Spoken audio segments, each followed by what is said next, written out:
আসসালামু আলাইকুম দর্শক। অন্যমঞ্চের আলোচনায় আজকে আমাদের আমন্ত্রিত অতিথি হিসেবে আছেন। আজ 25শে মার্চ 2026। বিশ্ব রাজনীতি আজ এক এমন সন্ধিক্ষণে দাঁড়িয়ে আছে যা আমরা গত কয়েক দশকে দেখিনি। একদিকে মধ্যপ্রাচ্যের আকাশ চিরে ধেয়ে আসছে ইরানি মিসাইল, কাঁপছে তেল আবিব। অন্যদিকে হোয়াইট হাউসের ওভাল অফিসে বসে ডোনাল্ড ট্রাম্প পড়েছেন চরম অস্বস্তিতে। যে ট্রাম্প কয়েকদিন আগে ইরানকে গুঁড়িয়ে দেওয়ার হুমকি দিয়েছিলেন, সেই ট্রাম্প আজ হন্যে হয়ে একজন পিস ব্রোকার বা শান্তির মধ্যস্থতাকারী বা শান্তি দূত খুঁজে বেড়াচ্ছেন। পাকিস্তান আসরে নেমেছিল, কিন্তু তারা চরমভাবে ব্যর্থ। আর ঠিক এই সংকটকালেই ট্রাম্প ফোন ঘুরিয়েছেন নয়াদিল্লিতে। ভারতের প্রধানমন্ত্রী নরেন্দ্র মোদীর সঙ্গে গতকাল দীর্ঘ ফোনালাপের পর মার্কিন রাষ্ট্রদূত দিল্লিতে যিনি আছেন সার্জিও গর যা বললেন তাতে সারা বিশ্বের কূটনীতিবিদদের চোখ কপালে উঠেছে। সার্জিও গর মোদীকে অভিহিত করেছেন আমেরিকার সবচেয়ে বিশ্বাসভাজন বন্ধু হিসেবে। আজকের এপিসোডে আমরা বিশ্লেষণ করব ট্রাম্প কেন হঠাৎ ইরানের প্রতি এতটা নরম হলেন এবং হঠাৎ বা কেন ভারতের দুয়ারে হত্যা দিয়ে পড়লেন, কি আছে এই ফোনালাপের অন্তরালে, আর ইরান কেন আজ ইসরায়েলের একেবারে হৃৎপিণ্ড তেল আবিবে আঘাত হানতে সফল হলো। ভিডিওটি শেষ পর্যন্ত দেখুন, কারণ আজকের আলোচনাটি অত্যন্ত গুরুত্বপূর্ণ, বিস্ফোরক হতে চলেছে। প্রথমে আসা যাক রণক্ষেত্রের খবরে একটু। আজ সকালে ইরান শুরু করেছে যে অপারেশন, তার নাম দিয়েছে অপারেশন ট্রু প্রমিস 4। আপনারা আর একবার বলি, তার নাম হচ্ছে অপারেশন ট্রু প্রমিস 4, অর্থাৎ অপারেশন প্রমিস, প্রতিজ্ঞা চতুর্থ। আপনারা জানলে অবাক হবেন, এবারের হামলায় ইরান সাধারণ মিসাইল ব্যবহার করেনি, তারা ব্যবহার করেছে অত্যাধুনিক ক্লাস্টার ওয়ারহেড, ক্লাস্টার বোম নয়, ক্লাস্টার ওয়ারহেড বা মাল্টি ওয়ারহেড ব্যালিস্টিক মিসাইল। এটা অত্যন্ত আধুনিক প্রযুক্তির। ইসরায়েলের গর্ব যে আয়রন ডোম বা অ্যারো ডিফেন্স সিস্টেম আজ ইরানের সমস্ত মিসাইল আটকাতে পারেনি। বড় অংশের মিসাইল আঘাত করেছে ইসরায়েলি লক্ষ্যে। এর কারণ হলো এই নতুন ধরনের প্রযুক্তি। একটা মিসাইল যখন আকাশ দিয়ে ধেয়ে আসে এবং সেটি মাঝপথে 4-5টা আলাদা আলাদা ভাগে হঠাৎ বিভক্ত হয়ে যায় একেবারে আঘাতের আগে, ইন্টারসেপ্টারের আগে, তখন ইসরায়েলি ইন্টারসেপ্টরগুলো কি করবে, কোনটা ছেড়ে কোনটা আটকাবে ভেবে পায় না। সবকটি মিসাইলকে থামাতেও পারে না। যখন একটিকে থামায় তখন বাকিগুলো ছুটে যায় নিশানার দিকে এবং লক্ষ্যভেদ করে। ফলাফল, তেল আবিবের উত্তরাঞ্চলের আবাসিক এলাকায় সরাসরি আঘাত লেগেছে, জবরদস্ত আঘাত। প্রাণহানির খবর নেই, প্রাণহানির খবর কেউ দেয়ও না যুদ্ধের সময় পরিষ্কারভাবে। কারণ তবে এটা দেখা গেছে যে দিনভর তেল আবিবে সাইরেন বেজেছে, মুহুর্মুহু বিস্ফোরণ হয়েছে এবং ইসরায়েলেরা আশ্রয় নিয়েছে বাংকারে। বাংকারের বাইরে সেখানে ইরানি মিসাইল তখন বিস্ফোরণ ঘটিয়ে চলেছে একের পর এক। এই বিস্ফোরণ ইসরায়েলের অপরাজেয় ইমেজে বড় ধস নামিয়েছে। ট্রাম্প বুঝতে পেরেছেন ইরান কোনো পেপার টাইগার বা কাগুজে বাঘ নয়, তারা সত্যিকারের টাইগার। সরাসরি ইসরায়েলের হৃৎপিণ্ডে আঘাত করার ক্ষমতা রাখে ইরান। কিন্তু আমেরিকার ভূখণ্ড তো ইরান থেকে বহু দূরে, সেখানে তো ইরানি মিসাইল এখনো যা খবর তাতে আঘাত করতে পারবে না। তাহলে এত ভয় কেন পাচ্ছেন ট্রাম্প? কেননা ট্রাম্প যুদ্ধ থামাতে আজকে কেন মরিয়া? তাহলে তিনি তো লড়াকু মেজাজের মানুষ। লোককে গ্রিনল্যান্ড দখল করব, কানাডা আমার মধ্যে চলে এসো, ভেনেজুয়েলার মাদুরোকে তুলে নিয়ে এলাম, তাহলে এত ক্ষমতাবান মানুষ, তার ভয়টা কোথায়? ভয়টা কিন্তু সামরিক নয়, ভয়টা অর্থনৈতিক। সবার উপরে জ্বালানি সংকট। ইরান হুমকি দিয়েছে তারা স্ট্রেট অফ হরমুজ বা হরমুজ প্রণালী পুরোপুরি ব্লক করে দেবে। যদি তাই হয় তবে বিশ্ববাজারে তেলের সরবরাহ কমপক্ষে 25% কমে যাবে। পেট্রোলের দাম আপনার কল্পনার বাইরে চলে যাবে, গ্যাসের দাম আকাশ ছোঁবে, মুদ্রাস্ফীতি ভয়ঙ্কর হবে, শেয়ার বাজারের ধস আরো চওড়া হবে। এক কথায় অর্থনীতি চৌপাট। এই অর্থনীতি শুধু ইরানের নয়, অন্য দেশের নয়, আমেরিকারও। তাই ট্রাম্প ইরানের পাওয়ার প্ল্যান্টে হামলার জন্য যে আলটিমেটাম দিয়েও উপযাচক হয়ে 5 দিন পিছিয়ে দিয়েছেন, সেটা এই কারণে, কারণ তিনি বুঝতে পেরেছেন যুদ্ধ শুরু করা সহজ কিন্তু শেষ করা কঠিন। আমেরিকার অর্থনীতি এই মুহূর্তে আর একটা বড় যুদ্ধ কাঁধে নেওয়ার মতো অবস্থায় নেই, অবস্থা খারাপ।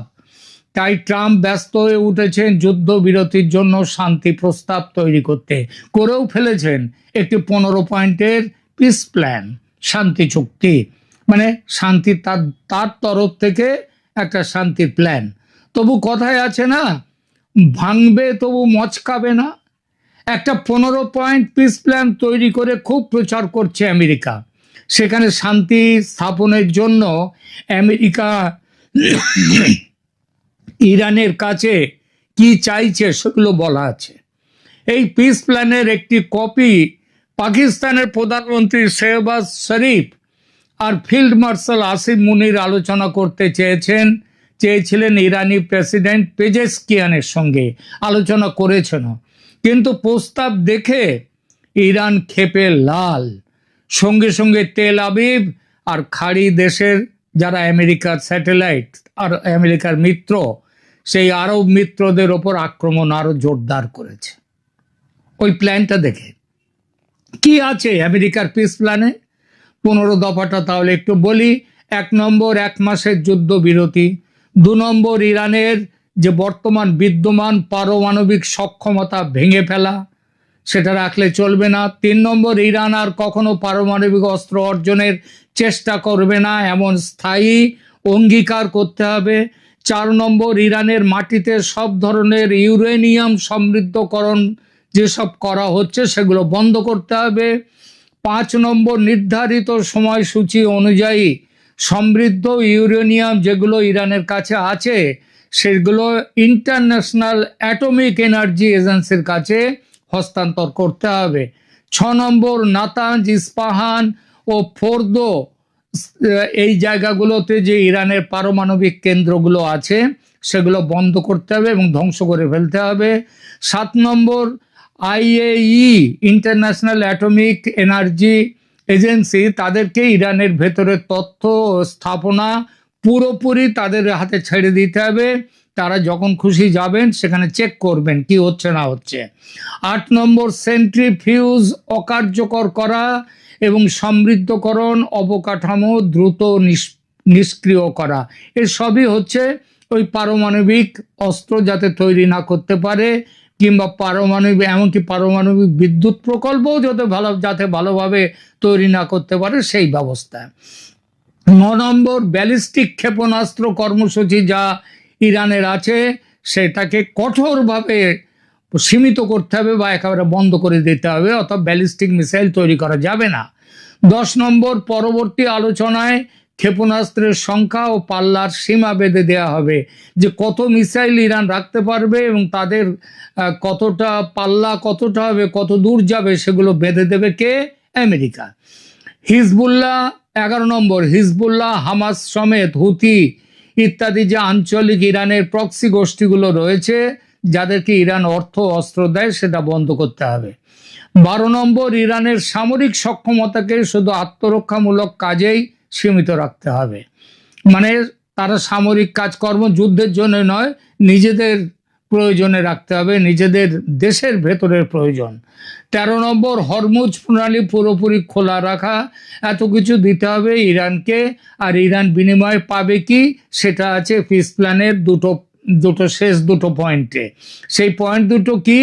বিনিময়ে আন্তর্জাতিক নিষেধাজ্ঞা যেগুলো গত কয়েক বছর ধরে আমেরিকা এবং ইউরোপিয়ানরা দিয়ে রেখেছে ইরানের ওপর, সেটা তুলে নেওয়া হবে, এবং বেসামরিক পরিকল্পনা যেসব পারমাণবিক প্রকল্প আছে ইরানের, সামরিকের ব্যাপার নয়, সেখানে তারা সহায়তা করবে। 15 নম্বর, স্ন্যাপব্যাক পদ্ধতি, অর্থাৎ স্বয়ংক্রিয়ভাবে নিষেধাজ্ঞা ফিরিয়ে আনার ব্যবস্থার অবসান, মানে যখন খুশি তখন নিষেধাজ্ঞা জারি হবে, এটা করতে পারবে না। এই দুটো হচ্ছে শেষ দুটো হচ্ছে ইরানের পক্ষে কিছু বলা। ইরান এর ওপরে কি বক্তব্য রেখেছে? ইরানের দিক থেকে সবচেয়ে স্পষ্ট বার্তা হলো তারা ট্রাম্পের এই আলোচনা সংক্রান্ত দাবিকে 15 পয়েন্টের এটাকে বিশ্বাসযোগ্যই মনে করে না।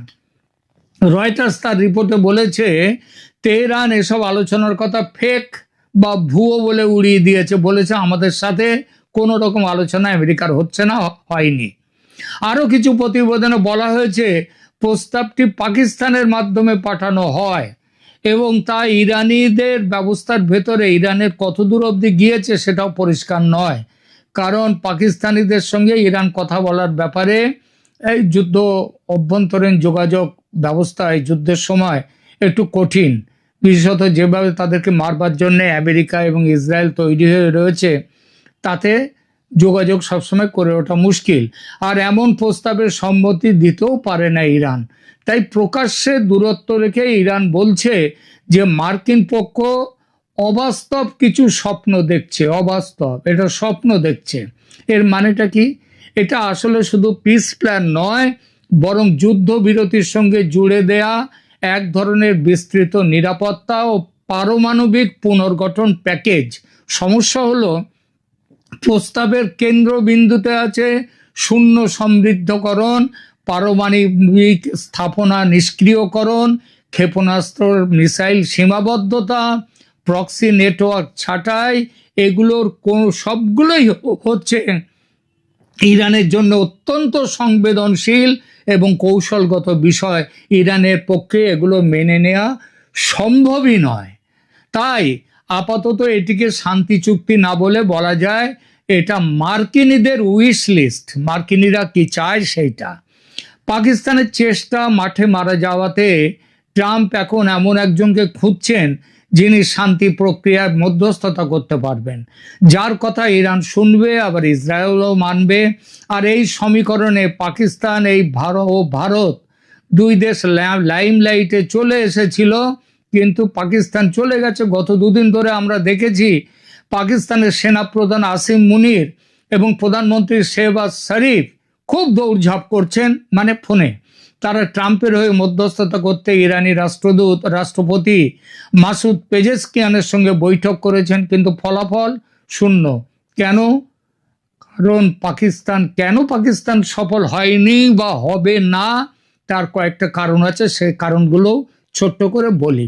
প্রথমত সীমান্ত উত্তেজনা, উগ্রবাদ, এটা সবচেয়ে বড় কারণ পাকিস্তান এবং ইরানের মধ্যে যে ট্রাস্ট ডেফিসিট, তার জন্যে। দু দেশের মধ্যে 900 কিলোমিটার দীর্ঘ সীমান্তে বেলুচিস্তান অঞ্চলটি অবস্থিত।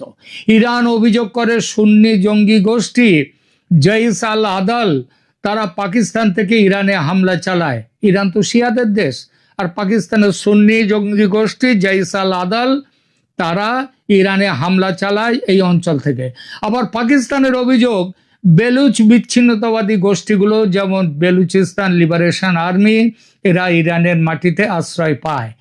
এই যে পাল্টাপাল্টি দোষারোপ, এবং গত 2024 সালের জানুয়ারিতে একে অপরের ভূখণ্ডে সরাসরি মিসাইল হামলা করার ফলে সম্পর্কের মধ্যে যে ফাটল ধরেছে তা সহজে ভরাট হওয়ার নয়। দ্বিতীয়ত সৌদি ফ্যাক্টর ও ভূ রাজনীতি। পাকিস্তান ঐতিহাসিকভাবে সৌদি আরবের খুব কাছের এবং তাদের সামরিক সহযোগী চুক্তি আছে।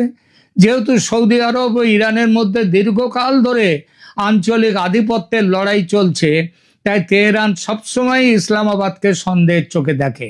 পাকিস্তান একদিকে আমেরিকার ওপর নির্ভরশীল, অন্যদিকে সৌদি আরবের আবার ঘনিষ্ঠ। এই সমীকরণটি ইরানের কাছে বড় একটা অস্বস্তির কারণ। তৃতীয়ত, ধর্মীয় ও আদর্শিক মতভেদ। 1979 সালের ইসলামী বিপ্লবের পর ইরান একটি শিয়া রাষ্ট্র হিসেবে আবির্ভূত হয়। অন্যদিকে পাকিস্তান সুন্নি প্রধান দেশ। আফগানিস্তান যুদ্ধে এবং মধ্যপ্রাচ্যের বিভিন্ন ইস্যুতে দুই দেশ মানে পাকিস্তান এবং প্রায় বিপরীত মেরুতে থাকে। শিয়া ও সুন্নি গোষ্ঠীগুলোকে সমর্থন দিচ্ছে ইরান এবং পাকিস্তান। ইরান দিচ্ছে শিয়াদের সমর্থন, আর পাকিস্তান দিচ্ছে আবার সুন্নিদের সমর্থন, দিয়ে দুজনেই ঝামেলা পাঠাচ্ছে। এই প্রক্সি ওয়ার বা ছায়াযুদ্ধ তাদের মধ্যে চরম একটা ট্রাস্ট ডেফিসিট তৈরি করেছে। এবং চতুর্থত, ভারত ও চাবাহার বন্দর ইস্যুর। ইরান ভারতের সঙ্গে ঘনিষ্ঠ সম্পর্ক বজায় রাখে। চাবাহার বন্দর তৈরি হয়েছে ইরানে ভারতের সহায়তায়, ভারতের আর্থিক মদতে। পাকিস্তান মনে করে ভারত এই চাবাহার বন্দর ব্যবহার করে বেলুচিস্তানে অস্থিরতা ছড়ানোর চেষ্টা করছে। এই বিষয়টি নিয়েও পাকিস্তানের সেনাবাহিনী ইরানের ওপর ক্ষুব্ধ। পাকিস্তান চেয়েছিল মধ্যপ্রাচ্যের এই যুদ্ধে মধ্যস্থতা করে নিজেদের গ্লোবাল ইমেজ সেটাকে উঁচু করতে, কিন্তু তেহরান তাদের মুখের উপরে দরজা বন্ধ করে দিয়েছে, পাকিস্তানের সাথে কথা বলবে না। আর ঠিক এই জায়গা থেকেই শুরু হয়েছে আজকের আলোচনার সবচেয়ে গুরুত্বপূর্ণ অংশ। পাকিস্তান যখন ব্যর্থ, ট্রাম্প তখন ফোন করলেন মোদিকে। মার্কিন রাষ্ট্রদূত সার্জিও গর তার সেই মন্তব্যটি মনে করুন। তিনি বলেছিলেন, আমেরিকার সবচেয়ে বিশ্বাসভাজন বন্ধু প্রধানমন্ত্রী মোদি। ভারত কেন এই সংকটে তুরুপে তাস আমেরিকার? কারণ চাবাহার বন্দর ও ইরান, ভারতের সঙ্গে ইরানের ঐতিহাসিক এবং বাণিজ্যিক সম্পর্ক অত্যন্ত গভীর। চাবাহার বন্দরের মাধ্যমে ভারত ইরানের অর্থনীতিতে বড় ভূমিকা রাখে। ইরান ভারতকে বিশ্বাস করে কারণ ভারত কখনো ইরানের অভ্যন্তরীণ বিষয়ে নাক গলায়নি। কারণ ভারতের সঙ্গে আর একটা কারণ হচ্ছে ভারতের সঙ্গে অন্যদিকে ইসরায়েলের কানেকশন। প্রধানমন্ত্রী মোদির সঙ্গে নেতানিয়াহুর বন্ধুত্ব সর্বজন বিদিত। আবার ইরানের সঙ্গে ভারতের গভীর যোগ, অর্থাৎ দুই যুযুধান পক্ষের কাছে যারা লড়াই করছে তাদের কাছে ভারতের গ্রহণযোগ্যতা আছে। ভারত কোনো এক পক্ষের লোক নয়, ভারত সব পক্ষের। এখানেই ভারতের কূটনীতির সাফল্য। এই জন্যেই হরমুজ প্রণালী দিয়ে ভারতের তেল ও গ্যাসের ট্যাঙ্কার ভর্তি জাহাজ আসতে দিচ্ছে ইরান, এমনিতে নয়। ভারতের মতো সত্যিকার নিরপেক্ষ অবস্থান চীন, রাশিয়া বা অন্য কোনো দেশের নেই। তারা সবাই কোনো না কোনো পক্ষের দিকে ঝুঁকে আছে। তাই তারা নিরপেক্ষ ও বিশ্বাসযোগ্য মধ্যস্থতাকারী হতে পারে না। ব্যক্তিগত কেমিস্ট্রির ভূমিকাও এখানে কম নয়।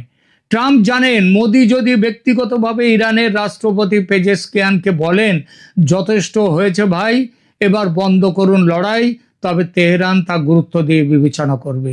কারণ যুদ্ধ থামলে তাদেরও লাভ আছে, লাভ বেশি বই কম নয়। তারা তাদের পুরনো দাবি দাওয়া এই সুযোগে নিজেদের পক্ষে মীমাংসা করে নিতে পারে। আজকের ফোন আলাপে ট্রাম্প মোদিকে অনুরোধ করেছেন যাতে ভারত মধ্যস্থতা করে হরমুজ প্রণালী সচল রাখতে সাহায্য করে। ভারতও চাইছে দ্রুত শান্তি ফিরুক, কারণ হরমুজ প্রণালীতে কিছু ভারতীয় জাহাজ চলে আসতে পারলেও ভারতের আরো কয়েকটি জাহাজ নানা কারণে আটকে আছে। ফলে কিছুটা হলেও ভারতের জ্বালানি নিরাপত্তা এখন ঝুঁকির মুখে। বন্ধুরা, ট্রাম্পের এই মরিয়া ভাব প্রমাণ করে যে বিশ্ব রাজনীতিতে ক্ষমতার কেন্দ্রবিন্দু এখন পশ্চিম থেকে পূর্বের দিকে সরছে। ট্রাম্প বুঝতে পেরেছেন যুদ্ধ শুরু করে তিনি ভুল করেছেন। এখন সম্মানজনকভাবে বেরোনোর জন্যে তার মোদির সাহায্য ছাড়া গতি নেই। মোদি ছাড়া পিস ব্রোকার হিসেবে কারো তেমন গুরুত্ব নেই। ট্রাম্প তাই ফোন করেছেন মোদিকে, অনেকটা নিরুপায় হয়েই। কারণ যুদ্ধ থামাতে ট্রাম্প এখন মরিয়া। আগামী 4টে দিন খুব গুরুত্বপূর্ণ। ভারত কি পারবে এই যুদ্ধের আগুন নেভাতে, নাকি মধ্যপ্রাচ্যের এই আগুন তৃতীয় বিশ্বযুদ্ধের দিকে মোড় নেবে? আপনাদের কি মনে হয় দর্শক? মোদি কি পারবেন ট্রাম্পের হয়ে এই সমস্যার সমাধান করতে কিংবা পেজেশকিয়ানের হয়ে এই সমস্যার সমাধান করতে নিচে কমেন্ট করে জানান। ভিডিওটি ভালো লাগলে লাইক করুন, শেয়ার করুন, যাতে সবাই এই ভূ রাজনৈতিক চালগুলো বুঝতে পারে। আর সাবস্ক্রাইব করতে ভুলবেন না ক্যালকাটা ডায়ালগস চ্যানেলকে। দেখা হচ্ছে পরের এপিসোডে। ধন্যবাদ।